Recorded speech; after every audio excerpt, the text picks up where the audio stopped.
Assalamualaikum warahmatullahi wabarakatuh. Selamat siang, Ibu Nike selaku dosen mata kuliah umum Bahasa Indonesia dan teman-teman lainnya yang berbahagia. Pertama-tama, marilah kita panjatkan puji syukur kehadirat Allah SWT yang telah memberikan rahmat sehingga kita dapat berkumpul pada ruang Zoom ini.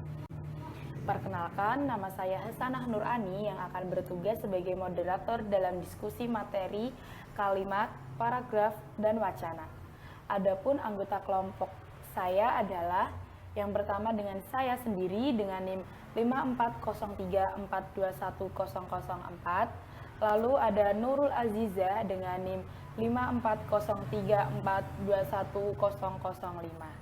Lalu ada Sekar Sari dengan NIM 5403421006 dan ada Hanindya Salsabila dengan NIM 5403421008. Lalu ada Intan Junita dengan NIM 5403421010 dan ada Isnani Yakiatul dengan NIM 5403421011 dan yang terakhir ada Restu Diva Aulia dengan NIM 5403421012. Baik teman-teman semua, langsung saja kita mulai ke sesi yang pertama adalah pembukaan. Sebelum itu, marilah kita mengucapkan basmalah bersama-sama. Bismillahirrahmanirrahim. Selanjutnya, penyampaian materi.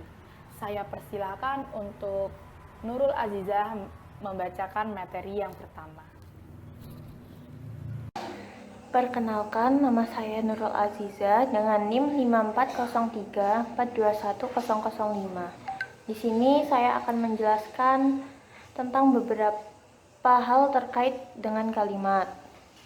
Saya akan menjelaskan tentang pengertian kalimat. Secara umum, kalimat adalah satuan bahasa terkecil yang dapat mengungkapkan pikiran yang utuh atau setiap tuturan yang dapat mengungkapkan suatu informasi secara lengkap.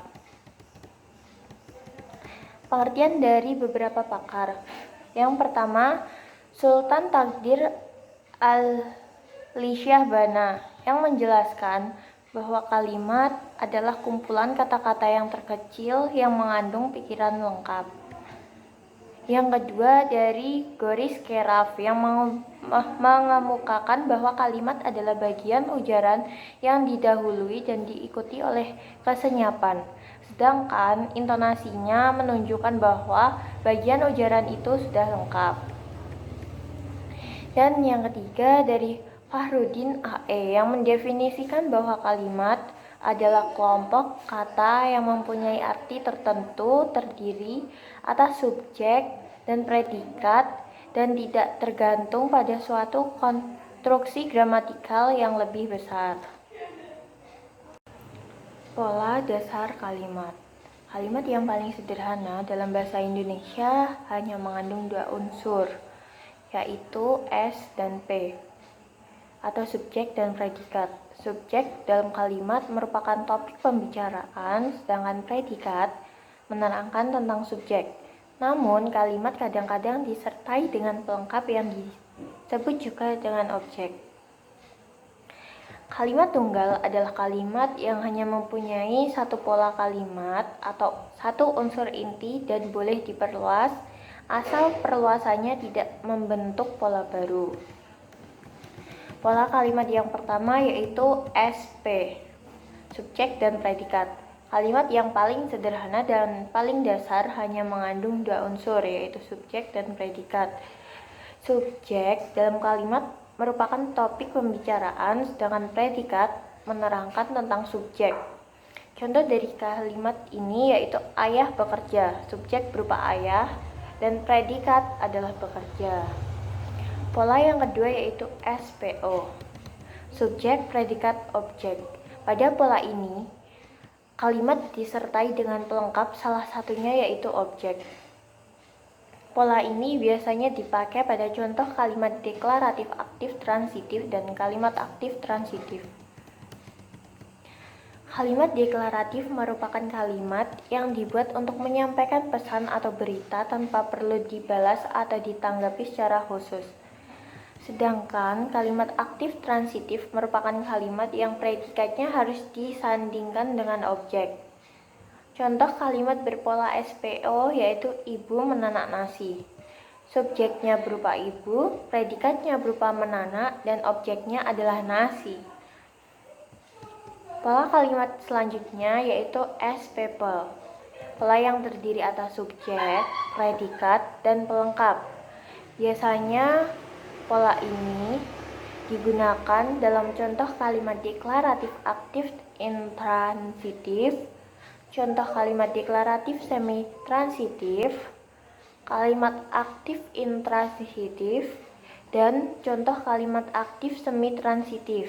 Contohnya, tubuhnya bergelumuran keringat. Subjeknya berupa tubuhnya, predikat berupa berlumuran, dan pelengkapnya adalah keringat. Pola kalimat yang keempat yaitu SPK. Pola yang terdiri atas subjek, predikat, dan keterangan. Pola ini biasanya dapat dijumpai pada kalimat deklaratif aktif intransitif dan kalimat aktif intransitif. Contohnya, anak-anak bermain di lapangan. Subjeknya berupa anak-anak, predikatnya berupa bermain, dan keterangannya di lapangan. Keterangan ini merupakan keterangan tempat. Pola kalimat yang kelima yaitu SPOK, yaitu subjek, predikat, objek, dan keterangan. Pola ini merupakan pola yang paling umum dan paling dikenal di masyarakat. Sebagaimana yang diketahui bahwa pola ini terdiri atas subjek, predikat, objek, dan keterangan. Contohnya, ibu membeli sayur-sayuran di pasar tradisional. Subjeknya berupa ibu, predikatnya yaitu membeli, objeknya berupa sayur-sayuran, dan keterangannya adalah di pasar tradisional. Pola kalimat yang keenam yaitu SPOPL. Pola ini terdiri atas subjek, predikat, dan objek serta pelengkap. Contohnya adalah sebagai berikut. Ibu membelikan adik pakaian baru. Subjeknya berupa ibu, predikatnya berupa membelikan, objeknya berupa adik, dan pelengkapnya adalah pakaian baru. Pola kalimat selanjutnya yaitu S, P, PEL, dan K. Pola yang terdiri atas subjek, predikat, pelengkap, dan keterangan. Contohnya, tubuhnya berlumuran keringat karena bekerja keras seharian. Subjeknya berupa tubuhnya, predikat yaitu berlumuran, pelengkapnya keringat, dan keterangan adalah karena bekerja keras seharian. Pola kalimat yang terakhir yaitu SPOPLK merupakan pola kalimat yang paling kompleks dan lengkap karena semua unsur kalimat tergantung di dalamnya. Contohnya, ibu membelikan adik sepatu baru pada hari Minggu kemarin.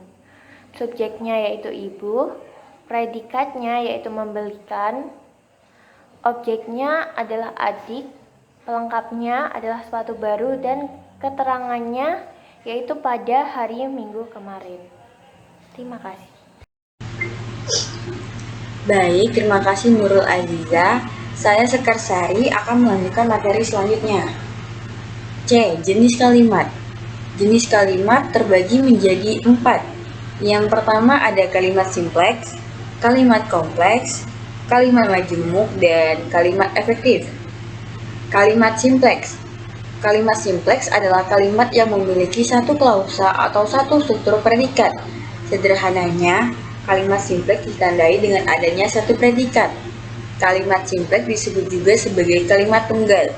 Kalimat tunggal adalah kalimat yang hanya mempunyai satu pola kalimat atau satu unsur inti dan boleh diperluas asal perluasannya tidak membentuk pola baru. Contoh dari kalimat simpleks adalah Juventus mendatangkan Cristiano Ronaldo dari Real Madrid. Yang kedua adalah kalimat kompleks. Kalimat kompleks yang lazim disebut juga dengan kalimat majemuk bertingkat adalah kalimat yang terdiri atas klausa utama dan klausa subordinatif. Contoh dari kalimat kompleks adalah Bibi membeli daging sapi dan daging kambing di pasar dadakan. Yang ketiga ada kalimat majemuk. Kalimat majemuk adalah kalimat yang terdiri atas beberapa klausa bebas. Nah, kalimat majemuk terbagi menjadi dua, kalimat majemuk setara dan kalimat majemuk bertingkat. Kalimat majemuk setara adalah kalimat yang terbentuk dari kalimat-kalimat tunggal yang digabungkan dan masing-masing kalimat itu masih dapat berdiri sendiri sehingga pola-pola kalimatnya tetap sederajat.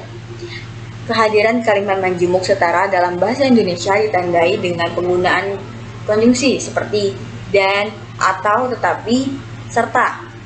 Nah, konjungsi lain yang mungkin muncul dalam jenis kalimat majemuk ini adalah padahal, sedangkan, dan melainkan. Contohnya, dia tidak sedang tidur siang, melainkan membaca buku. Nah, selanjutnya kalimat majemuk bertingkat. Kalimat majemuk bertingkat sering juga disebut dengan kalimat kompleks. Jenis kalimat ini memiliki dua klausa, tetapi salah satu klausanya menjadi bentuk perluasan suatu unsur kalimat. Klausa yang menjadi bagian dari klausa lainnya disebut klausa subordinatif, sedangkan klausa lainnya disebut klausa utama. Klausa subordinatif tidak bisa berdiri sendiri sebagai kalimat lepas atau mandiri karena bergantungan dengan klausa utamanya. Contoh dari kalimat majemuk bertingkat adalah kasus pencurian yang membuat heboh seisi media sosial itu ternyata dilakukan oleh seorang remaja berusia 16 tahun. Yang terakhir ada kalimat efektif. Kalimat efektif adalah kalimat yang memiliki kemampuan untuk menimbulkan kembali gagasan-gagasan pada pemikiran pendengar atau pembaca seperti gagasan yang ada pada pemikiran pembicara atau penulis. Kalimat dikatakan efektif apabila berhasil menyampaikan pesan, gagasan, perasaan maupun pemberitahuan sesuai dengan maksud si pembicara atau penulis. Nah, ciri-ciri kalimat efektif itu ada kelugasan. Kelugasan dalam kalimat efektif mensyaratkan bahwa informasi yang akan disampaikan pada kalimat itu ialah yang pokok-pokok saja, atau yang perlu atau yang penting saja. Tidak boleh berbelit-belit, tetapi disampaikan secara sederhana. Yang kedua ada ketepatan. Ketepatan dalam kalimat efektif mensyaratkan bahwa informasi yang akan disampaikan dalam kalimat itu harus jitu atau harus benar sesuai dengan sasaran, sehingga dibutuhkan ketelitian. Yang ketiga, kejelasan. Nah, kejelasan dalam kalimat efektif mensyaratkan bahwa kalimat itu harus jelas strukturnya dan lengkap unsur-unsurnya. Yang keempat itu ada kehematan. Nah, kehematan dalam kalimat efektif mensyaratkan bahwa informasi yang akan disampaikan dalam kalimat itu harus cermat, tidak boros, dan perlu kehati-hatian. Yang kelima ada kesejajaran. Kesejajaran dalam kalimat efektif mensyaratkan bahwa bentuk dan struktur yang digunakan dalam kalimat efektif harus paralel, sama, atau sederajat. Selanjutnya, jenis kalimat. Baik, terima kasih kepada Sekar. Selanjutnya yaitu fungsi. C. Paragraf yang baik dan benar. Yang pertama, kesatuan yang kompak, yaitu semua kalimat harus mengemukakan satuan tema yang jelas. 2. Koherensi yang padu, yaitu antar kalimat dalam paragraf saling terkait dalam paragraf. Cara mengaitkan antar kalimat dalam paragraf dapat dilakukan dengan cara A. Pengulangan kata kunci, repetisi yang terdapat dalam setiap kalimat. B. Penggunaan kata penghubung, konjungsi, setiap awal kalimat dengan tepat dan benar. C. Penggunaan kata ganti orang atau kata ganti penunjuk sebagai pengganti gagasan utama dengan kata-kata seperti dia, mereka, nya, itu, tersebut, ini. 3. Penggunaan metode pengembangan paragraf. Penggunaan metode pengembangan paragraf sebagai penjelas gagasan utama paragraf. Metode yang digunakan dari metode proses sampai dengan metode definisi. 4. Setiap paragraf mempunyai gagasan utama. Setiap paragraf harus mempunyai satu gagasan utama yang ditulis dalam kalimat topik. Posisi kalimat topik dalam paragraf ditempatkan pada A. Kalimat topik pada awal paragraf, deduktif. B. Kalimat topik pada akhir paragraf, induktif. C. Kalimat topik pada awal dan akhir paragraf, deduktif, induktif. D. Kalimat topik pada tengah paragraf, ineratif. E. Kalimat topik pada semua kalimat dalam paragraf, deskriptif. Kalimat topik dalam paragraf ditulis dalam kalimat tunggal atau kalimat majemuk bertingkat karena kedua kalimat itu hanya menyampaikan satu gagasan utama. 5. Penulisan paragraf memperhatikan kaidah satuan bahasa. Penulisan paragraf tetap memperhatikan kaidah satuan bahasa yang lain seperti ejaan, tanda baca, kalimat, diksi, dan bentuk kata. 6. Memperhatikan hal-hal teknis penulisan. Dalam penulisan karangan ilmiah, penulisan paragraf harus diperhatikan hal-hal teknis penulisan seperti kutipan, sumber rujukan, tata letak grafik, kurva, gambar. 7. Memperhatikan jenis-jenis paragraf. Penulis pun memperhatikan jenis-jenis paragraf dan posisi bagian karangan, pendahuluan, isi, dan kesimpulan. 8. Penulisan paragraf yang menjorok ke dalam, sejajar, atau menekuk. 9. Memperhatikan jumlah kata atau jumlah kalimat dalam sebuah paragraf, yaitu jumlah kosakata paragraf antara 30 sampai 100 kata dan jumlah kalimat minimal 3 kalimat. 10. Jika uraian paragraf melebihi 100 kata, sebaiknya dibuat menjadi 2 paragraf. D. Jenis paragraf. Yang pertama, diperhatikan dari satuan karangan. Jenis paragraf diperhatikan dari satuan karangan diantaranya A. Paragraf pembuka yang terdapat pada awal karangan sebagai pengantar pokok pikiran penulis yang ditempatkan pada bagian pendahuluan. Paragraf pembuka adalah paragraf yang mengawali sebuah penulisan karangan dengan mengantarkan pokok masalah dalam bagian pendahuluan karangan. Hal-hal yang harus diperhatikan dalam menyusun paragraf pembuka karangan. Yang pertama, paragraf itu berfungsi mengantar pokok masalah karangan. Yang kedua, paragraf ini sanggup menyampaikan pikiran pembaca pada pokok masalah yang dijelaskan. Yang ketiga, kata-kata dalam paragraf ini hendaknya menarik perhatian pembaca sehingga mudah memahami pokok masalah yang akan diuraikan. Yang keempat, kalimat dan paragraf dalam bagian ini tidak terlalu panjang karena paragraf belum menguraikan. B. Paragraf isi adalah paragraf yang menguraikan pokok masalah dalam karangan. yaitu bagian isi atau uraian karangan.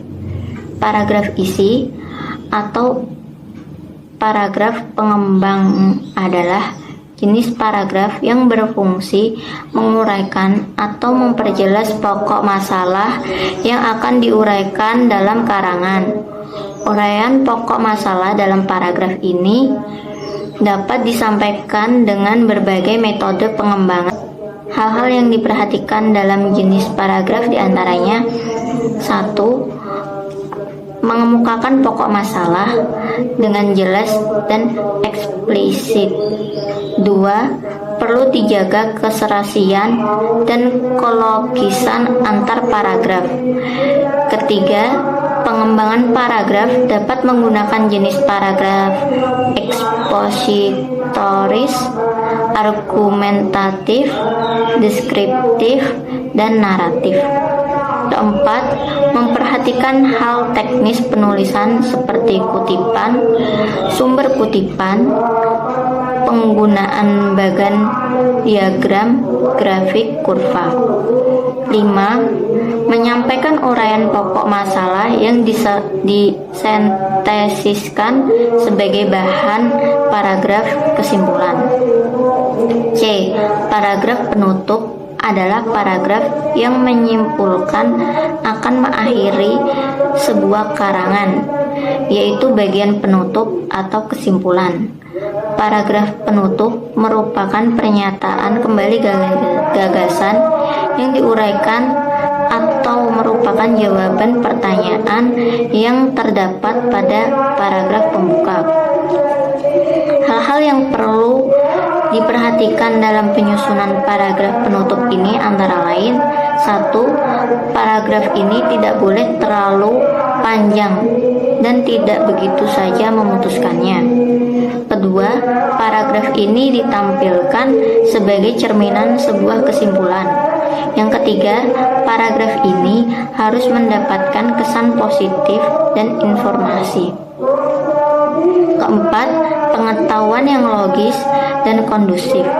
Kelima, paragraf ini dapat berupa jawaban singkat dari uraian atau pertanyaan yang terdapat dalam paragraf pembuka.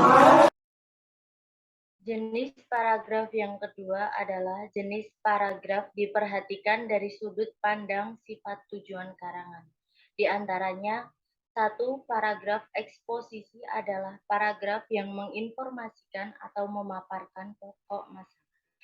2. Paragraf argumentatif adalah paragraf yang mengemukakan suatu pikiran dengan alasan logis. 3.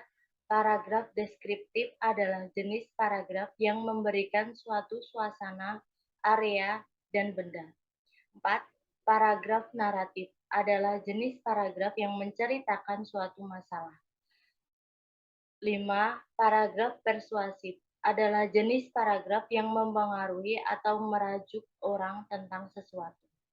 Jenis paragraf yang ketiga yaitu jenis paragraf diperhatikan dari posisi kalimat topik dalam paragraf. Di antaranya, 1. Paragraf deduktif adalah jenis paragraf yang menempatkan kalimat topik pada awal paragraf. 2. Paragraf induktif adalah jenis paragraf yang menempatkan kalimat topik pada akhir paragraf. 3. Paragraf deduktif induktif adalah jenis paragraf yang menempatkan kalimat topik pada awal dan akhir paragraf. 4. Paragraf ineratif adalah jenis paragraf yang meletakkan kalimat topik pada tengah paragraf. 5. Paragraf tanpa kalimat topik adalah paragraf yang menyeimbangkan paragraf yang melebihi satu paragraf. Jenis paragraf yang keempat yaitu jenis paragraf diperhatikan dari cara atau metode pengembangan paragraf. Di antaranya, 1. Paragraf menerangkan, 2. Paragraf merinci, 3. Paragraf contoh, 4. Paragraf buktian, 5. Paragraf pernyataan, 6. Paragraf perbandingan, dan 7. Paragraf sebab akibat. Jenis paragraf yang kelima yaitu jenis paragraf berdasarkan posisi kalimat utamanya. 1. Paragraf deduktif Paragraf deduktif adalah paragraf yang posisi gagasan pokok atau kalimat utamanya di awal sebuah paragraf dan deduksi asalnya dari bahasa Latin deducere, deductum, deduksi yang artinya menuntun ke bawah, ataupun menurunkan deductio artinya menuntun atau pengantaran. Paragraf ini paragraf yang diawali dengan pernyataan yang sifatnya umum, lalu dijabarkan dan dikembangkan menjadi pernyataan yang sifatnya khusus, dapat berupa rincian, penjelasan, bukti-bukti, maupun contoh-contoh. Karena paragraf tersebut dikembangkan dari pernyataan yang umum, kemudian mengemukakan pernyataan-pernyataan yang sifatnya khusus, dapat dikatakan bahwa penalaran paragraf deduktif tersebut dari umum ke khusus.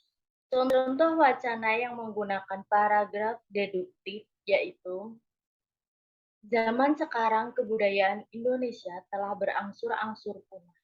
Anak-anak akrab dengan dan hafal dengan kebudayaan luar negeri.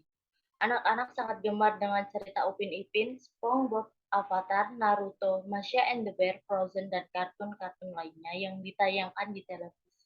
Begitupun remaja-remaja yang lebih menggandrungi drama Korea maupun film-film seperti Spider-Man, Harry Potter, Batman, ketimbang cerita asli dari daerah seperti Malin Kundang, Timun Mas, Roro Jonggrang, Ande-Ande Lumut, dan lain sebagainya. Selain itu, dalam hal permainan, mereka lebih menyukai kartu remi, puzzle Uno, dan permainan lainnya.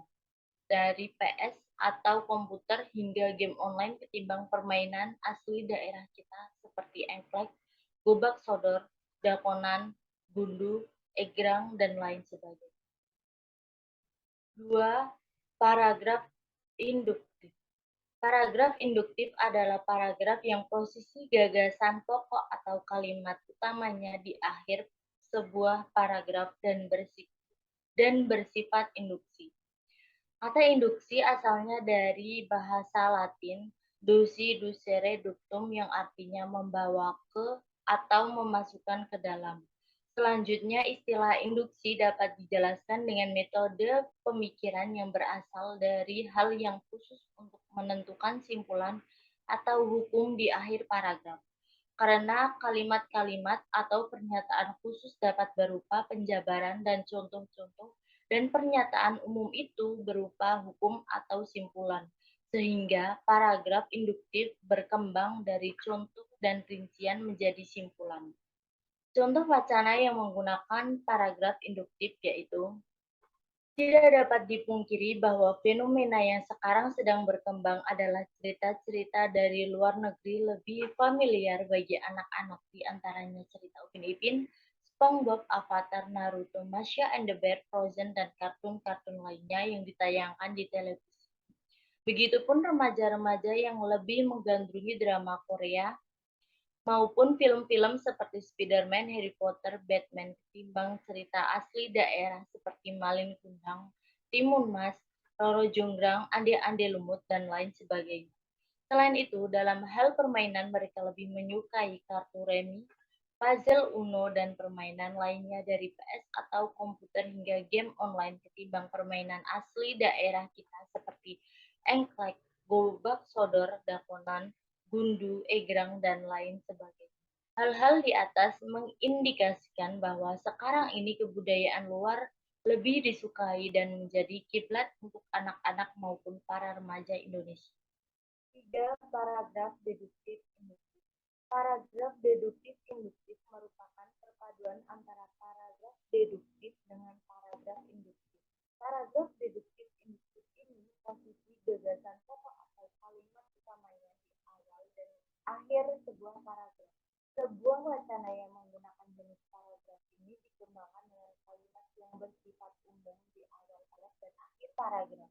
Sedangkan kalimat-kalimat yang berada di tengah paragraf, di antara kalimat awal dan kalimat akhir, sifatnya khusus berupa rincian atau contoh-contoh.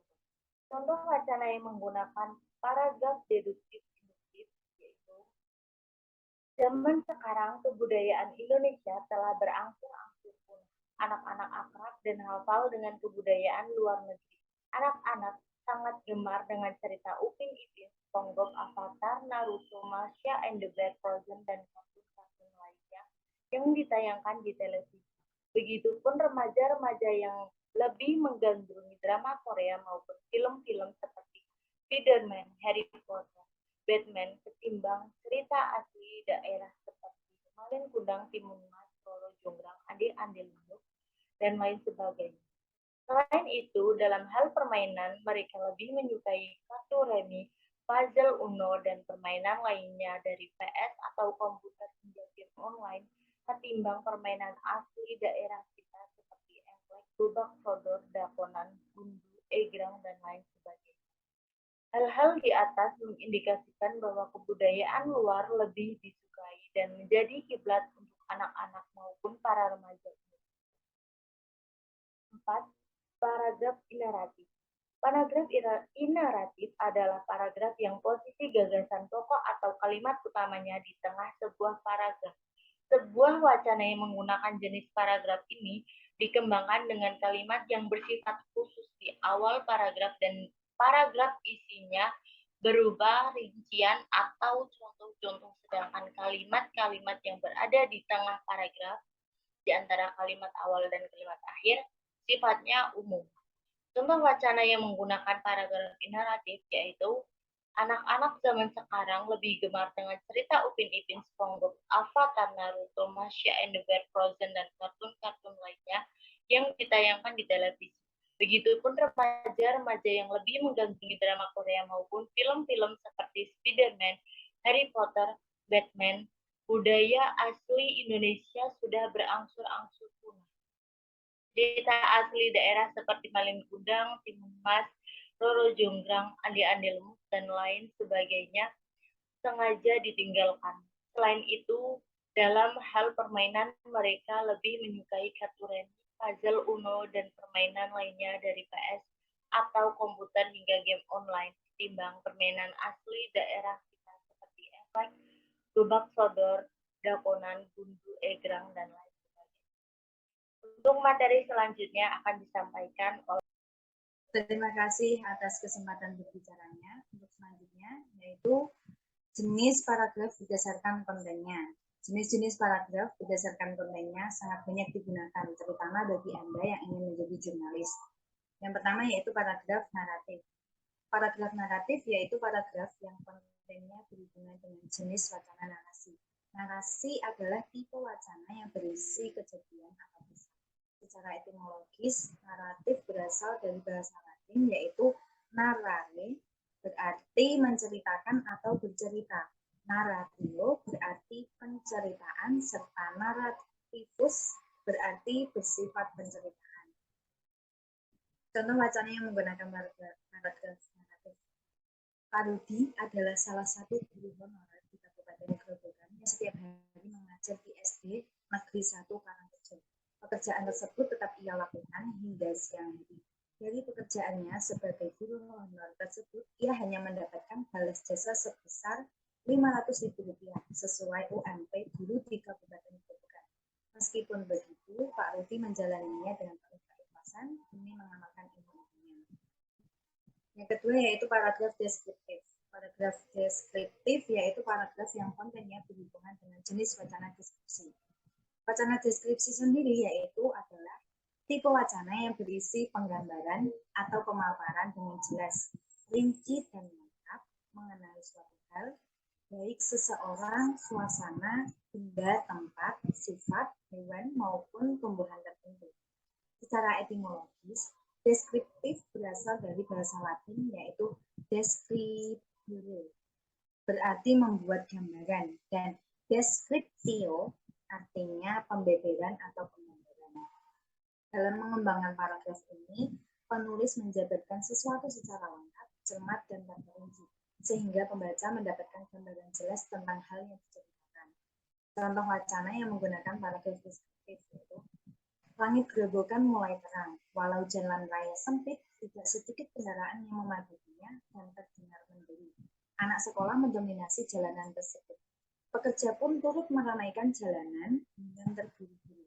Perlahan keramaian kendaraan di jalan berkurang hingga siang hari. Meskipun jalanan sempit, namun pepohonan di sekitar jalanan meneduhi para pengguna jalan. Yang ketiga yaitu paragraf ekspositori. Paragraf ekspositori adalah paragraf yang kontennya berhubungan dengan jenis wacana ekspositori. Wacana ekspositori adalah tipe wacana yang berisi penjelasan, membentangkan, dan pemaparan akan sesuatu, sehingga pembaca mendapatkan pengetahuan dan wawasan yang telah disampaikan oleh penulis. Ekspositori berasal dari bahasa Latin, yaitu exponere, yang berarti membentangkan atau memaparkan. Dalam memaparkannya, penulis menyebutkan contoh proses atau bukti-bukti konkret terhadap sesuatu. Yang keempat yaitu paragraf argumentatif. Paragraf argumentatif adalah paragraf yang kontennya berhubungan dengan jenis wacana argumentasi. Wacana argumentasi ialah tipe wacana yang berisi pendapat, pembuktian, pendirian, gagasan, dalih, dasar, atau hujah terhadap sesuatu. Argumentatif berasal dari bahasa Latin yaitu arguere, yang berarti membuktikan atau meyakinkan seseorang, dan argumentatio berarti pembuktian. Dalam mengembangkan paragraf ini, penulis menjadikan membaca yakin dengan menyertakan bukti konkret sesuai dengan fakta-fakta yang ada, sehingga pembaca dapat meyakini argumen penulis. Yang kelima yaitu paragraf persuasif. Paragraf persuasif adalah paragraf yang kontennya berhubungan dengan jenis wacana persuasi. Wacana persuasi ialah tipe wacana yang berisi ajakan, rujukan atau himbauan kepada seseorang dengan memberikan alasan dan prospek bagus bagi yang meyakini, melaksanakan sesuatu atau membeli benda tertentu. Contoh wacananya yang menggunakan paragraf persuasif. Slogan gerobokan bersemi sudah sepatutnya tidak sekedar klaim belaka. Kendaraan bermotor yang berjudul telah merampas udara bersih dan menjadi hak kita sebagai warga gerobokan. Bukan lagi zamannya kita mengkambing hitamkan orang lain. Langkah solutifnya, mari semikan.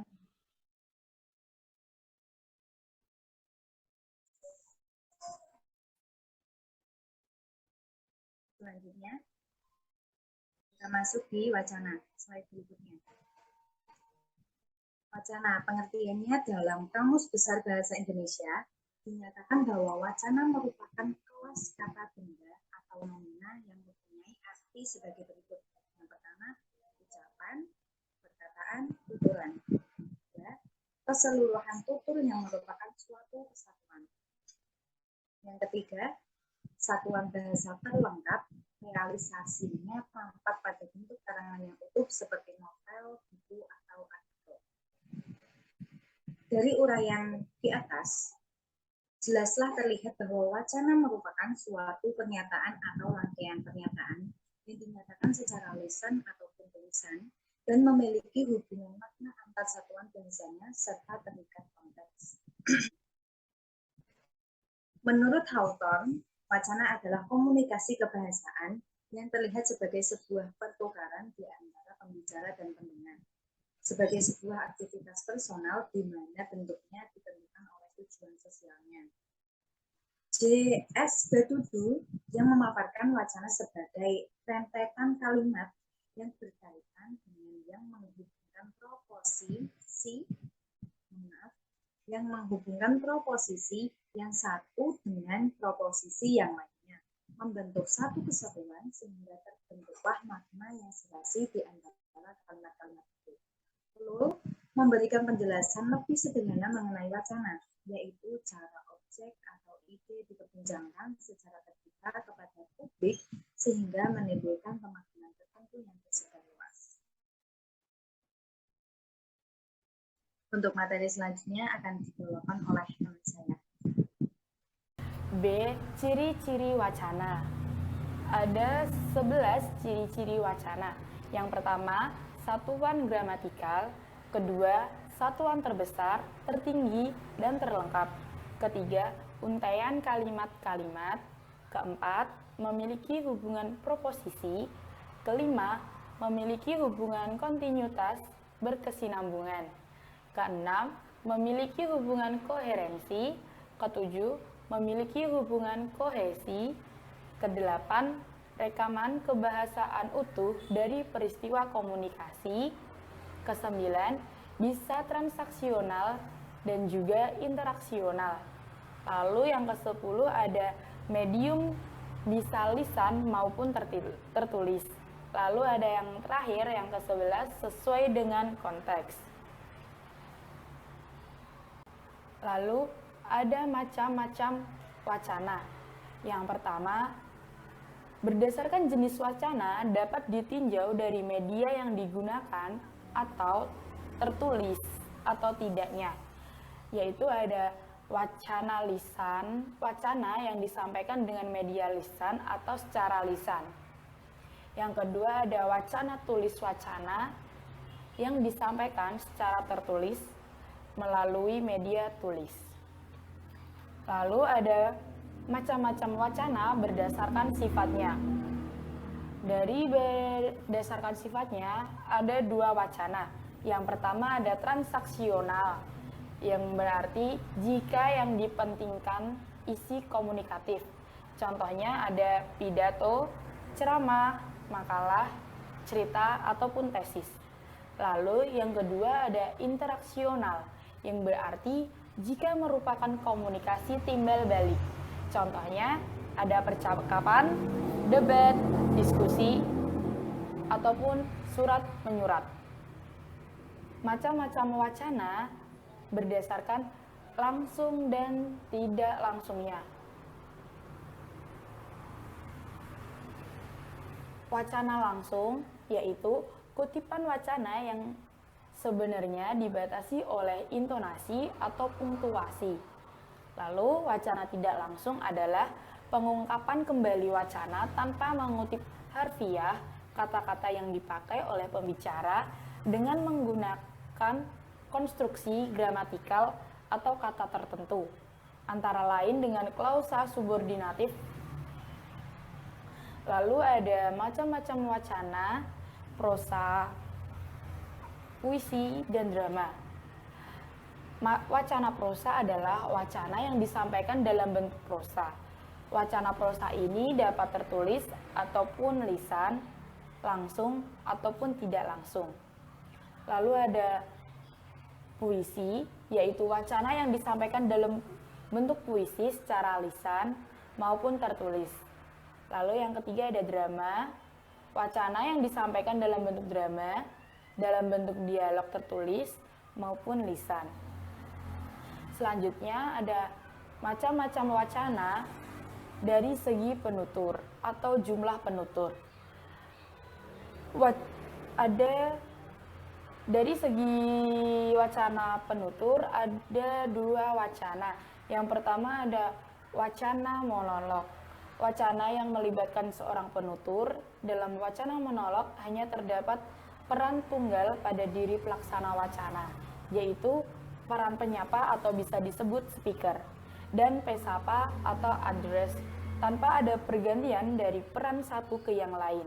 Contohnya, wacana monolog adalah pidato kenegaraan presiden, pengumuman resmi pemerintah, dan ceramah-ceramah yang tidak diikuti dengan diskusi. Lalu ada wacana dialog. Wacana dialog melibatkan dua orang penutur yang secara bergantian atau bergiliran bisa berperan ganda, yaitu sebagai penyapa dan sebagai pesapa. Lalu ada wacana polilog. Wacana yang melibatkan pelaku wacana lebih dari dua orang. Dalam wacana polilog ini juga terjadi pertukaran informasi karena setiap pelaku pada wacana ini memiliki peran ganda secara bergantian. Lalu yang terakhir ada macam-macam wacana berdasarkan cara pemaparannya. Ada beberapa wacana berdasarkan cara pemaparannya. Yang pertama yaitu ada wacana naratif, yaitu wacana perangkaian tuturan yang menceritakan atau menyajikan melalui penonjolan tokoh pelaku dengan maksud memperluas pengetahuan pesapa. Kekuatan wacana ini terletak pada urutan cerita berdasarkan waktu dan cara-cara berita yang diatur melalui plot.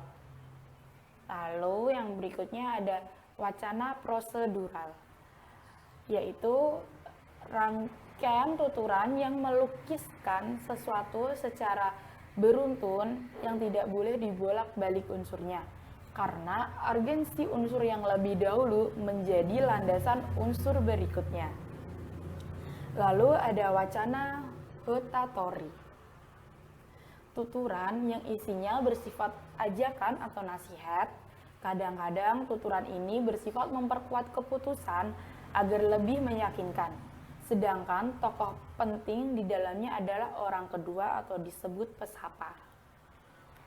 Selanjutnya ada wacana ekspositori, yaitu rangkaian tuturan yang bersifat memaparkan suatu pokok pikiran dengan cara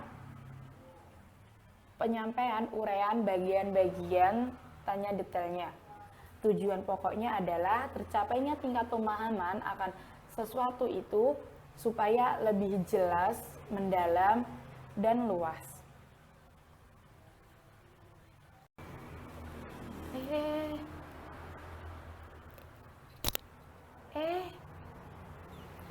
Demikian presentasi hasil diskusi dari kelompok kami. Saya Hasanah Nurani selaku moderator meminta maaf atas kekurangannya. Wassalamualaikum warahmatullahi wabarakatuh.